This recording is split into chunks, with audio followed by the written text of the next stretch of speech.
Mes chers compatriotes, bonjour. Bonjour, bonsoir, selon l'endroit où vous vous trouvez pour suivre cette communication. Comme vous savez, je vous ai toujours dit que ça ne se passera plus ailleurs que sur ma chaîne YouTube. Abonnez-vous massivement.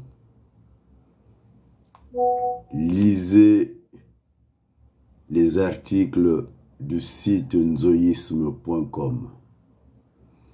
Ma communication d'aujourd'hui s'intitule « Alphonse Ntsilou, le turéféraire des temps modernes ».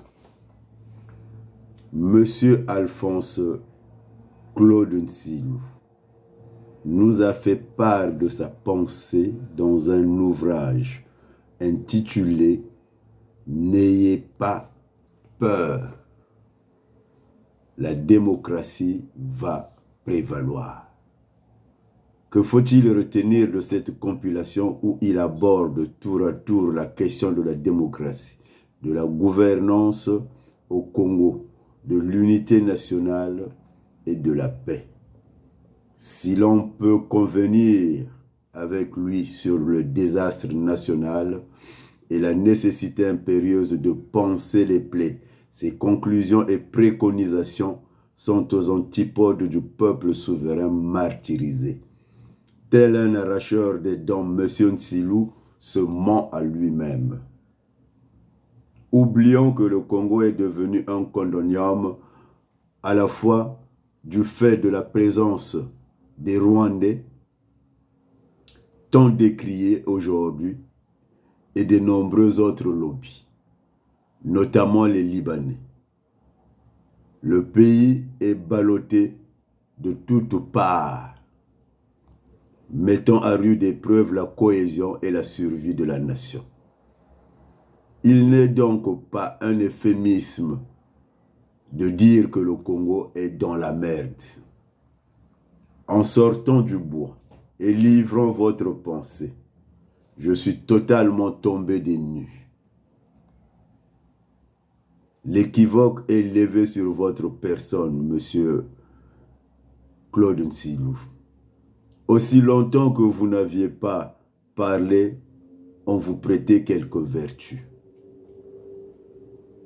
Au fond, vous êtes dépouillé. Nul besoin de porter des lunettes pour voir votre nudité. À travers votre attitude d'un point de vue psychanalytique, on décèle deux personnages. Le premier, c'est celui d'un individu vivant dans une bulle, dans un monde stratosphérique, déconnecté de la réalité, vivant dans un monde virtuel où il affabule.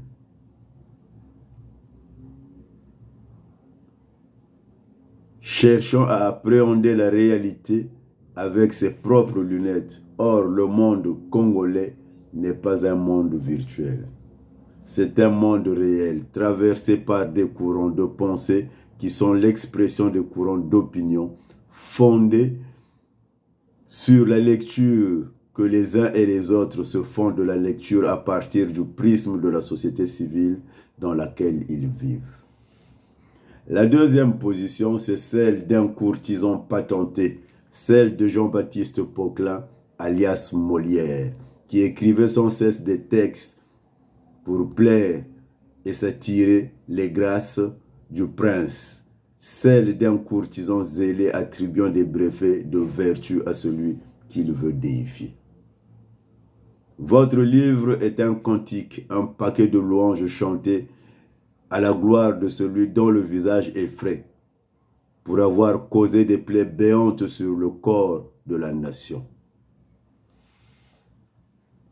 En le considérant à la fois comme comptable, selon vos propres termes, et celui qui devra corriger ses propres torts et ceux de ses prédécesseurs, vous pointez du doigt le coupable. Vous indexez la culpabilité de l'homme en ce que l'on n'est pas comptable de rien, on est toujours comptable de quelque chose. en l'occurrence d'un passif. Et les enquêtes d'opinion tentent à confirmer que le passif de votre figure tutélaire est lourd, très lourd, pour avoir réduit les Congolais à la mendicité, instillé une haine tribale, une haine communautaire et détruit le tissu social.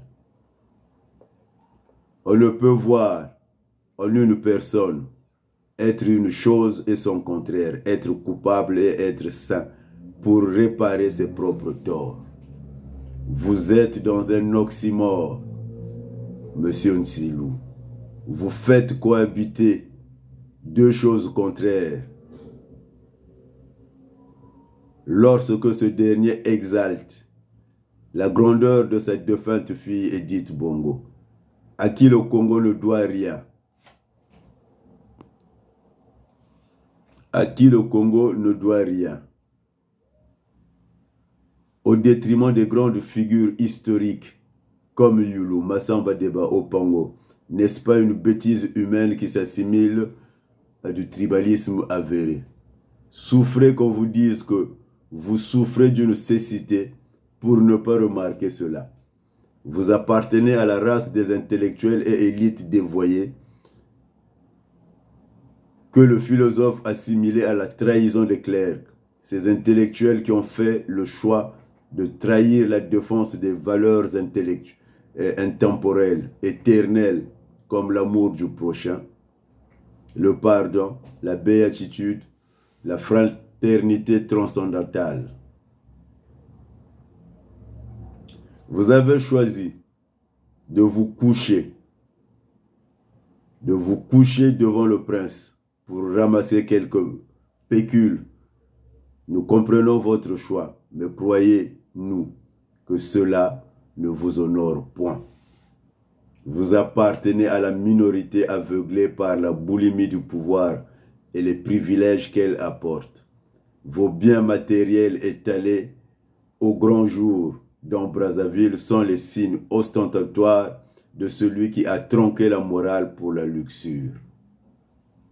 Armand Monziono, Boutelesi, le Vinoumouneur. J'en ai terminé, chers compatriotes. Lisez le livre de M. Nsilou, vous comprendrez pourquoi je lui ai dédié cette réponse.